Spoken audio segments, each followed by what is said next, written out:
ભાવનગર પોલીસનો સ્ટાફ નીલમબાગ વિસ્તારમાં પેટ્રોલિંગમાં હતો, જે દરમિયાન બાતમી રાહે હકીકત મળેલ કે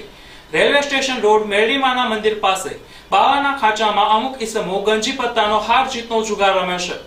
જે બાતમીના આધારે બાતમીવાળી જગ્યા પર પંચોને સાથે રાખીને રેડ કરાતા ધર્મેશ ઉર્ફે બાલો દિનેશભાઈ સરવૈયા ઉંમર વર્ષ 19 રહે કણબીવાડ, રાહુલ અશ્વિનભાઈ મકવાણા ઉંમર વર્ષ 25 રહે સ્ટેશન રોડ, શંકર ભરતભાઈ સરવૈયા ઉંમર વર્ષ 30, અજય ચંદુભાઈ મકવાણા ઉંમર વર્ષ 28, વનરાજસિંહ મહેડા ઉંમર વર્ષ 28, સલીમ અબ્દુલ વહાબ મોહમ્મદ શેખ ઉંમર વર્ષ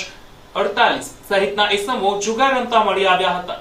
જેને પોલીસે તમામ પાસેથી કુલ ₹94,330 નો મુદ્દામાલ કબજે કર્યો હતો અને તમામ ઈસમોની અટક કરી તેના વિરુદ્ધ તોડસોની કાર્યવાહી હાથ ધરી હતી।